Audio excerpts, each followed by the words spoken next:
salissa, niin Jeesus on sanonut sanassa, että tulkaa minun tyköni kaikki työtä tekevät ja raskautetut, niin minä annan teille levon. Ja tämä sana pitää tänäkin päivänä paikkansa ja sen takia me ollaan täällä kutsumassa teitä tulemaan Jumalan tykö, joka haluaa ihmisille tulevaisuuden ja toivon antaa.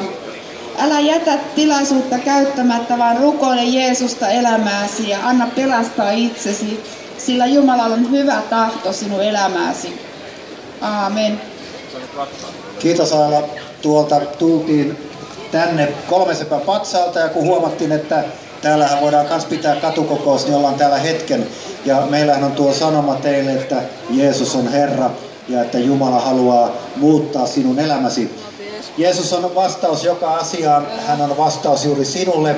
Ja tänään, ystävä, älä kulje tuosta pelastuksen ovesta ohi.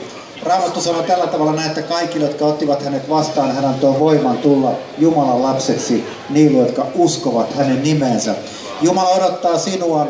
Hän on kutsunut sinua jo pitkään, mutta tänään, ystävä, hän haluaa sinulle oikein painottaa, että tänään on sinun päiväsi. Mehän emme saarnaa sinulle, ystävä, huomista päivää, me emme saarnaa eilistä, vaan tänään auttaa Herra, niin kuin Raamattu sanoo. Ja Raamattu sanoo näin kuin vielä, että tänä päivänä, ystävä, sinä kuulet hänen äänensä, niin älä paudota sydäntäsi, vaan anna elämäsi Jeesukselle. Lavea tie, Raamattu kertoo, että lavea tie vie kadotukseen ja montaan, jotka siitä menevät. Mutta se tie on kaita ja portti ahdas, joka vie elämään. Sinua kutsutaan, ystävä, tänään kulkemaan tuota kaitaa tietä. Sinulle kuuluu tuo kutsu, tulee Jeesuksen luokse. Ja Jeesus sanoi hänen aikansa ihmisille, että tule ja seuraa minua. Sinullekin, ystävä, kuuluu tänään tuo kuulutus, että tule ja seuraa Jeesusta. Jeesuksen seuraaminen, ystävät, se on todellista suhdetta Jumalan kanssa. Monet ihmiset ajattelevat, että kun he ovat liittyneet kirkkoon tai pienenä on pirskottu vettä pään päälle tai sitten on joku pappi tehnyt uskonnollisia lituaareja, on kumarrettu ja pyllistetty sinne tänne, tehty kaikennäköistä ristinmerkkiä. Monet ajattelevat, että tuo on se, mitä on ikään kuin taivastie, mutta tämä ei pidä paikkaansa. Raamattu kertoo, että kaikille, jotka ottivat hänet vastaan, hän antoi voiman tulla Jumalan lapseksi niille, jotka uskovat hänen nimensä. Ystävä, sinun pitää, jotta sinä olisit Jeesuksen oma, niin sinun pitää uudesti syntyä. Jotta sinä voisit olla taivastiellä, jotta sinä kulkisit tuota taivastietä, niin ystävä, sinulla pitää olla henkilökohtainen suhde Jeesuksen kanssa. Ja Ykä tulee meille tästä vielä jonkun verran kertomaan. No niin, hyvää iltapäivää. Ja todella se on niin kuin tuossa kuulimme, että kysymyksessä on henkilökohtainen suhde Jeesukseen. Mikään ulkonainen uskonnollisuus tai tämmöinen ei yhdistä meitä Jumalaa, kun ihminen yrittää jollakin tavoin kelpuuttaa itseään tai harrastella jotain tai niin sanotusti uskotella asioita. Vaan se, joka tulee usko, tulee tietämään, että Jeesus on todellisuutta. Ja Raamatun mukaan siellä on semmoinen sana, että jos näin suullasi tunnustat Jeesuksen Herraksi ja uskot sydämessäsi, että Jumala on hänet kuolleista herättänyt, niin sinä pelastut. Sillä sydämen uskolla tulla vanhurskaaksi ja suun tunnustuksella pelastutaan. Ja tarkoittaa se vanhurskaaksi tuleminen sitä, että saa synnit anteeksi, tulee syyttömäksi julistetuksi.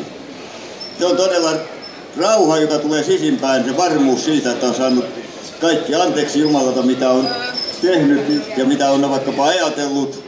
Mutta todella kysytään sitten, mikä on synti.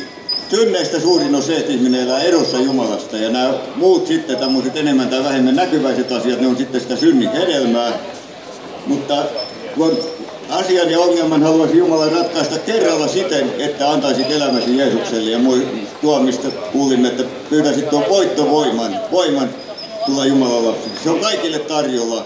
Ja minä sen ymmärrän, kun itsekin aikanaan ajattelin näin ennen uskontuvaa, niin että minusta ei olisi uskovaksi, koska niin monet asiat houkuttivat ja vanhojen kaverien seura ja muu, että jos ne taas veisivät sinne synnin teille, niin olisiko sitä uskottavana, olisiko se oikein Jumala edessä sitten semmoinen vaikutus. Mutta Jumala todella muutti mielen ja halusi antaa sen, että seuraan häntä ja tuo mielenmuutos on jokaiselle tarjolla.